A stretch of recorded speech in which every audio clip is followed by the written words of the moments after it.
लद्दाख एक स्ट्रेटेजिक जगह है और यहां आने पर, खासतौर से जब मैं पैंगोंग लेक में था, तो एक बात बिल्कुल साफ है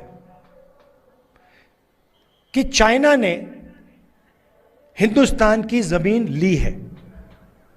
हजारों किलोमीटर जमीन हिंदुस्तान की चाइना ने हमसे छीनी है। और दुख की बात है कि हिंदुस्तान के प्रधानमंत्री ने ऑपोजिशन की मीटिंग में कहा कि हिंदुस्तान का 1 इंच किसी ने नहीं लिया है। यह सरासर झूठ है। लद्दाख का हर व्यक्ति इस बात को जानता है कि लद्दाख की जमीन चाइना ने हिंदुस्तान से ली है और प्रधानमंत्री जी सच नहीं बोल रहे हैं। नमस्कार, उम्मीद है आप लोग स्वस्थ और आनंद होंगे। बीजेपी का ये परसेप्शन कि जब वो आ जाती है तो फिर वही रहती है, इस परसेप्शन को ध्वस्त करने के लिए राहुल गांधी निकल पड़े। उस क्रम में सबसे पहले उन्होंने भारत यात्रा शुरू की। उसके बाद आप लोगों ने देखा कि भारत यात्रा से उनका जो छवि थी, जो एक नकारात्मक छवि भारतीय जनता पार्टी और उसके आनुषंगिक संगठनों ने गढ़ी थी, वो ध्वस्त हो गई और नतीजे में उनके हाथ में कर्नाटक और हिमाचल लगा। राहुल गांधी यहीं पर नहीं रुके और उन्होंने उस यात्रा को जारी रखा। आजकल वो कारगिल में है और कारगिल में उन्होंने कहा कि हम 2024 के इलेक्शन में भारतीय जनता पार्टी को हरा देंगे। और ये बहुत बड़ी बात उन्होंने कह दी। एक तरीके से उन्होंने, नरेंद्र मोदी ने जो 15 अगस्त को लाल किले के भाषण से कहा था कि हम ही आएंगे अगली बार, ये एक तरीके से उसका जवाब है। उन्होंने, राहुल गांधी ने कहा कि 2024 के इलेक्शन में भारतीय जनता पार्टी को इंडिया हरा देगा, ऐसा उन्होंने कहा। और उसके बाद वो कारगिल में जो था, वो लेह लद्दाख के तमाम लोग आए, उनके बाद उनसे तमाम मिले, उसके बारे में भी मैं बाद में बताऊंगा। ये एक, जैसा मैंने कहा कि एक नया परसेप्शन की कांग्रेस अब खत्म हो चुकी है और वो नहीं आएगी। और राहुल गांधी पप्पू है, इस परसेप्शन को, राहुल गांधी पप्पू, ये परसेप्शन तो कब का टूट गया भारत यात्रा के बाद से, और अब वो नया परसेप्शन गढ़ने निकल पड़े हैं। उस परसेप्शन के तहत ही उन्होंने कहा ऐसा। और उसके अलावा ये है कि जो अभी जो एक उनकी, और अभी तो फिलहाल वो हिंदुस्तान के अलग अलग हिस्सों में घूम रहे हैं। उसके बाद से जो भारत यात्रा का दूसरा चरण शुरू होगा, जिसमें वो गुजरात से आसाम या आसाम से गुजरात की तरफ आएंगे, वो चीज़ों को और बेहतर करेगा, ऐसा दिखाई दे रहा है। अब इस बात को आगे बढ़ाने के पहले मैं थोड़ा सा पीछे का इतिहास आपको बताता हूँ, उससे चीज़ों को समझने में आपको आनंद आएगा। मैं पहले भी कई बार कह चुका हूँ कि भारतीय जनता पार्टी जब भी पावर में आती है तो वो ये परसेप्शन गढ़ती है कि अब हम आ गए और अब हम ही रहेंगे, अब हम नहीं जाएंगे। ऐसा ये कोई अपने प्रधान सेवक कोई पहली बार नहीं कह रहे हैं, वो इसके पहले भी यही होता था। राज्यों में जब कभी, तब तो पहले भारतीय जनता पार्टी नहीं थी, जनसंघ होता था, और उसके बाद भारतीय जनता पार्टी बनी 1977 के बाद से। तो जनसंघ का भी ये था कि अव्वल तो पावर में आता ही नहीं था, और जहाँ कहीं थोड़ा थोड़ा पावर में आता था तो उन लोगों की एकदम से भयानक एकदम बढ़ जाती थी। पहला सबसे इस परसेप्शन को बनाने का जो प्रयोग हुआ, वो अटल बिहारी वाजपेयी के ज़माने में हुआ, जब वो प्राइम मिनिस्टर बने। और उसके बाद पूरा परसेप्शन देश में फैलाया जाने लगा कि कांग्रेस अब खत्म हो चुकी है और अटल बिहारी वाजपेयी आ गए हैं, जो नेताओं में सर्वश्रेष्ठ हैं, और वही रहेंगे, और उसके बाद जो भी आएगा। ये परसेप्शन फैलाया गया, और वो परसेप्शन जो था, इसमें कोई शक नहीं, बहुत उसने काम भी किया। और उस परसेप्शन पे कील ठोकने के लिए इंडिया शाइनिंग का नारा दिया गया, जो आप में से बहुतों को हो सकता है अभी भी याद हो।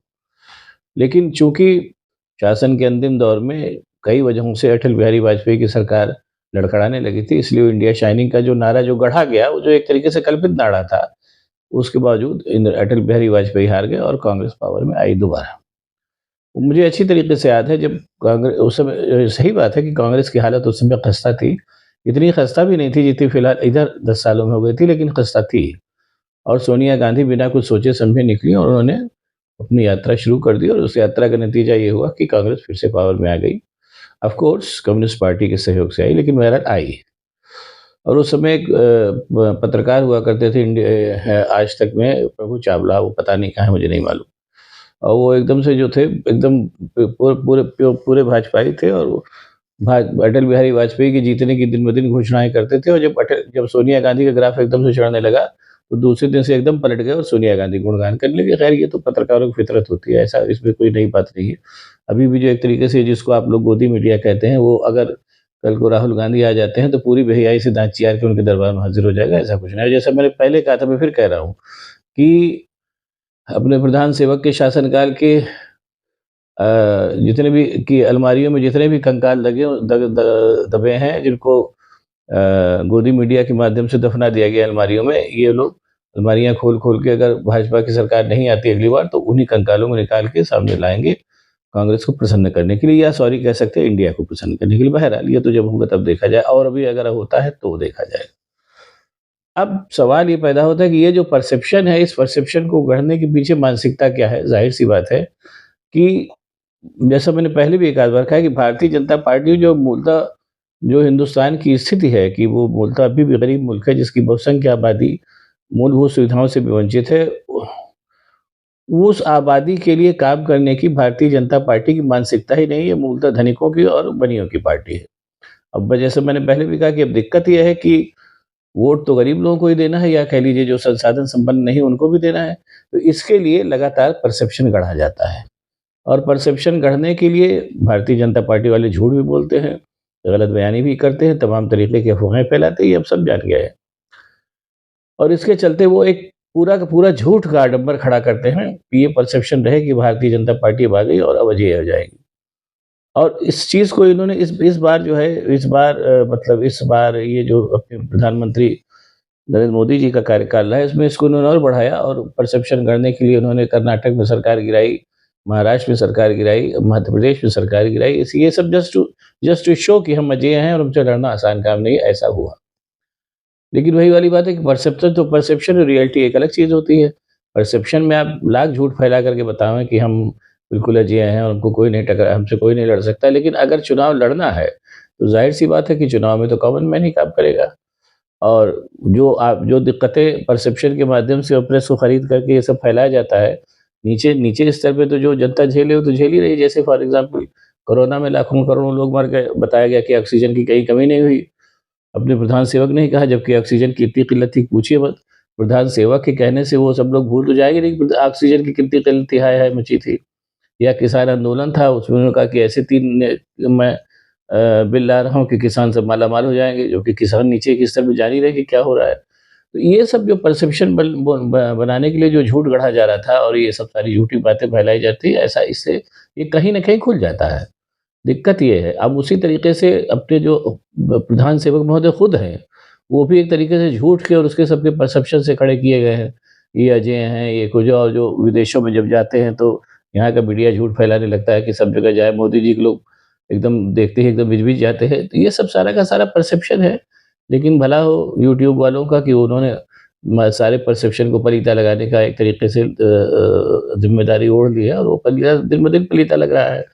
तो मैं एक तरीके से जो मेन स्ट्रीम मीडिया है उसको खरीद लेने का भी कोई बहुत फ़र्क शुरू में पड़ा, 5 साल फ़र्क, लेकिन अब फिलहाल नहीं फ़र्क पड़ रहा है। मेन स्ट्रीम मीडिया को जो एक तरीके से कह लीजिए सोशल मीडिया वो पीछे छोड़ चुका है।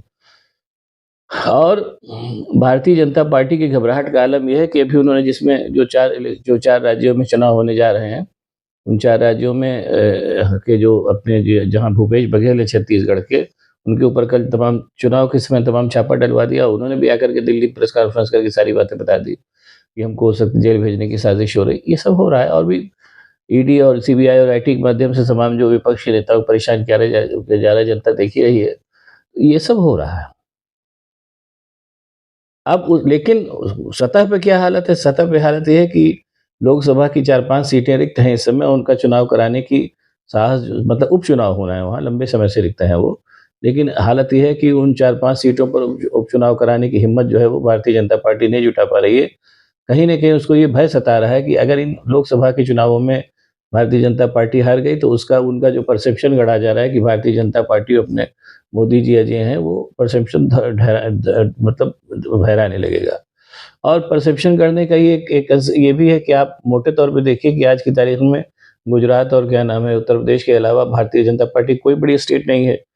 लेकिन एक नई परसेप्शन कर रहा है कि हम जीत रहे हैं, और उसके अलावा ये भी है पिछली बार कई वजहों से ऐसा हुआ कि राज्यों में कांग्रेस की सरकारें आई, लेकिन केंद्र में फिर भी भारतीय जनता पार्टी की कोई लोकसभा सीटें पड़ी, तो उसको भी लोग बार-बार गिना रहे हैं, जबकि स्थितियाँ तब से बहुत खराब हो चुकी हैं। और तब उस ज़माने में सरकारें गिराने-विराने का नाटक नहीं किया था भारतीय जनता पार्टी ने। बहरहाल, इन सब चीज़ों का जो जो रिपरकशन हुआ, जो दिखाई दे रही, आज वही चीज़ राहुल गांधी ने कही, क्या नाम है, कारगिल में, कि कर्नाटक में कौन हारा? भाजपा हारी। हिमाचल में कौन हारा? भाजपा हारी।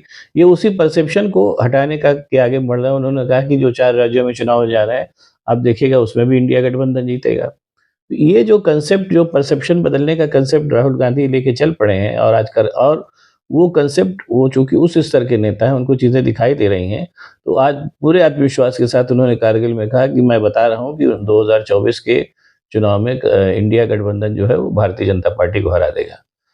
ये एक तरीके से अपने, जैसे मैंने कहा कि अपने प्रधान सेवक की उस बात का जवाब भी था जो उन्होंने कहा था कि आऊँगा तो मैं ही। अब फ़िलहाल देखना ये बड़ा मज़ेदार अनुभव होगा। लड़ाई दरअसल अब दिलचस्प होती जा रही है। जिस तरीके से बड़बोलापन और परसेप्शन भारतीय जनता पार्टी ने बना रखा है, वो परसेप्शन को तोड़ने जिस तरीके से राहुल गांधी निकल पड़े हैं, और काफ़ी कुछ वो टूट भी रहा है। अब अगर इन 4 राज्यों में कांग्रेस जीत जाती है, तो समझ लीजिए उस परसेप्शन को जो है वो पूरी तरीके से सांघातिक धक्का पहुँचेगा। देखते हैं, बहुत मतलब बहुत दूर नहीं है वो दिन। अब लड़ाई दरअसल अब दिलचस्प होती जा रही है। देखना ये है कि परसेप्शन जीतता है या सच्चाई जीतती है। जैसे पिछली बार अटल बिहारी के कार्यकाल में परसेप्शन हारा था और सच्चाई जीती थी, उसी तरीके से इस बार भी देखना ये है कि परसेप्शन जीतता है या सच्चाई जीतती है। बहरहाल बहुत जल्दी ही ये चीज़ सामने आ जाएगी। देखिए क्या होता है, देखते रहिए, मज़ा आएगा। लड़ाई अब दिलचस्प हुई है। और अगर आपको ये वीडियो पसंद आए तो इसको लाइक करिए, शेयर करिए, साथ ही साथ मेरे चैनल को सब्सक्राइब करिए, ताकि मैं और भी ऐसी बातें आपको बताता रह सकूँ। बहुत बहुत धन्यवाद। नमस्कार।